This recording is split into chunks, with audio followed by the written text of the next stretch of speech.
Hey guys, how's it going? Today I'm going to be doing an update with my leopard geckos because a few people have been asking me, and you know what, I've just been kind of slacking on the videos lately. I've been really busy, so thought I'd get on it.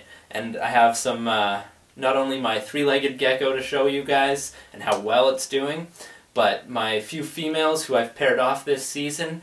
I'm pretty sure they're all in ovulation at the moment, they're all with males. So I'm really hoping for some eggs this year, and I'm going to try and show you the difference between an ovulating gecko and one who isn't. So let's get going. Alright, so first is Pi.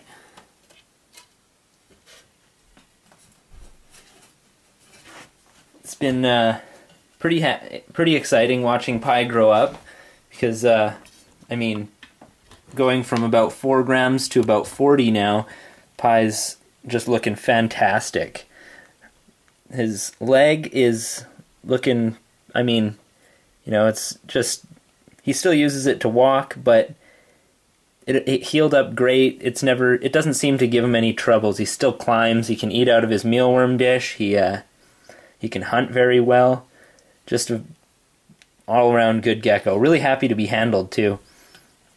But, yeah, about 10 times as heavy as Pi was when I got him.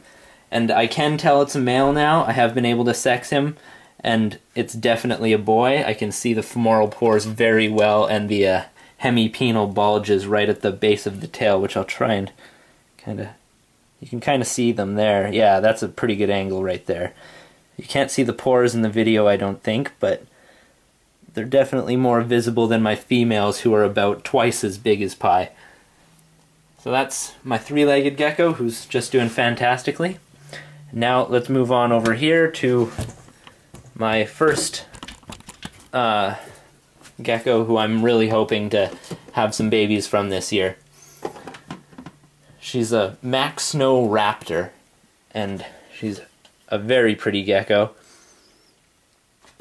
But let's see if I can get a good angle to show you the ovulation, because they're very visible right now.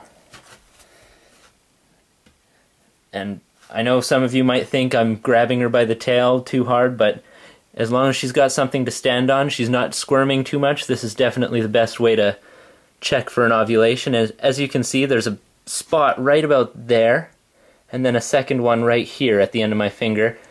Those are ovulations, and she should be, oh, cell phone. But she should be laying eggs pretty soon here, and I'm very excited. If anybody knows about how long geckos take in between when you notice an ovulation and are ready to lay, I'd love to hear it. I'd love to have some comments down in the comment section, because I'm still learning. This is my first season that I'm confident that I'm going to produce any baby geckos, and if this one works out, this will be the father. He's a G project, very pretty gecko.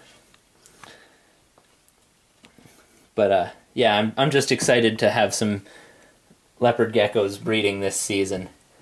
Not too worried about any color mutations or anything like that. But yeah, those are the first two, and now I'm gonna go grab my other females and show you them as well. So this is Roach. She's my Max Snow, and I'm pretty sure her ovulation is the most visible of anyone's. Yeah, you can really see those white spots with the kind of pink circle around them there. But like I said, I don't suggest just anybody picking up their geckos like this, but if you're very gentle and you know what you're doing, you will not hurt them. But I'm going to try and zoom in a little bit here. Yeah, that's a good shot right there. So that is what an ovulation looks like, and those should drop down, and they're the beginnings of the developing eggs. And the father, she's a Max Snow. The father will be is a Bell Albino, and I'll show you the other female that she's with, and then. So lastly is my gecko Indica, and she is a high yellow hypo carrot tail. I'll try and she's ovulating as well, but hers is a lot more difficult to spot than the other two. if you look in the same places, they're definitely there, as you can see right next to my thumb here, but much harder to see. And then I'll go on to my my last gecko and show you my final female, who I really don't think is ovulating at the moment. Before I show you my... Oh. Alright, so before I show you my last female that I don't have paired off with any males, here is the bell albino male that I have with Indica and Roach, the last two geckos I showed you. He's quite the feisty little guy, but I really love him. He's great. Very cool pattern, nice bars. But yeah, we'll move on to my last female. So last up here is my Enigma Cheese, and I haven't paired her off with any males because she has a bit of a neurological disorder where she likes to walk in a circle like this. It's a little bit of a bummer, but I'll try and show you that she's not ovulating at the moment.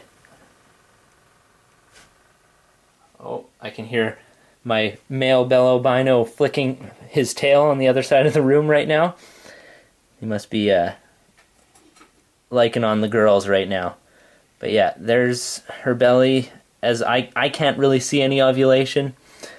And see, so you can tell that it's pretty obvious when you know that, you can see it very easily in comparison to when you can't.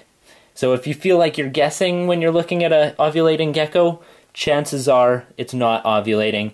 I'm pretty certain that you will be it will be very obvious to you.